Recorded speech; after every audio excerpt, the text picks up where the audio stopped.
Hello everyone, ఎలా ఉన్నారండి? బాగున్నారా? ఈరోజైతే మేము దసరాకి కలకత్తా వెళ్తున్నామండి. చాలా రష్గా ఉంది. ఎట్లా మనకు తత్కాల్లో మాకు సీట్స్ అవైలబుల్గానే ఉన్నాయిలేండి. బెర్తులు దగ్గర 30 hours పైన పట్టింది మాకు. మేము ఇక్కడ 30 hours జర్నీ తర్వాత ఇక్కడ లోకల్ ట్రైన్ ఎక్కాము. ఇక్కడ ఈ లోకల్ ట్రైన్లో అండి ఇదంతా అసలు బాబాయ్ అసలు చాలా రష్గా ఉన్నారు. మనం కొంచెం కలకత్తా అంటేనే కొంచెం నీట్నెస్ తక్కువ కదా. చూస్తున్నాను ఇదంతా కూడా హౌరా స్టేషన్ అండి. అంటే సత్రగంజ్లో దిగాము మేము డైరెక్ట్గా. సత్రగంజ్ నుంచి హౌరా స్టేషన్కి వచ్చాము.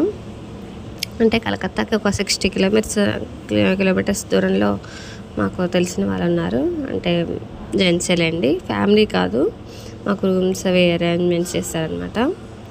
సో మేము ఇక్కడికి వచ్చి హౌరా నుంచి మళ్ళీ వాళ్ళు ఉండే దగ్గరికి వెళ్ళాలి.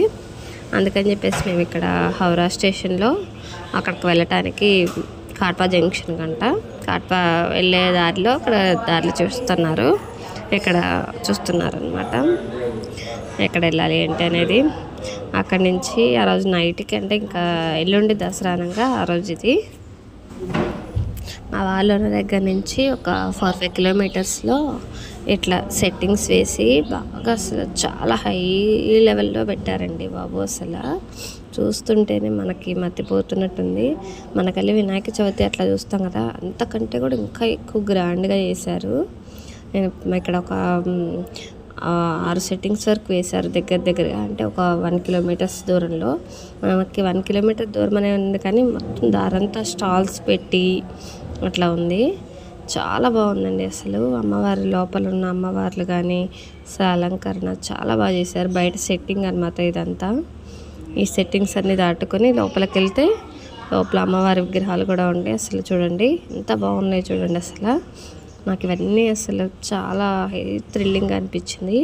అమ్మవారి ఫేస్ కూడా అంతా అసలు భలే కళగా అనిపించింది. ఇక్కడైతే నాకు చాలా బాగుందండి. అసలు ఇలానే వరుసగా మనకి వస్తూనే ఉంటాయి. ఇక్కడి నుంచి చూడండి అమ్మవారికి హారతి కూడా అట్లా ఇస్తున్నారు. మన తల్లి అంటే ఇక్కడ మనం ఓన్లీ అమ్మవారినే చేస్తాం కదా, ఇక్కడ పార్వతీదేవి అమ్మవారిని.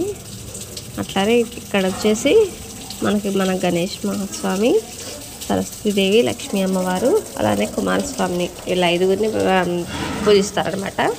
సో ఎక్కడైనా సరే వీళ్ళు బట్టుకే ఉన్నారు.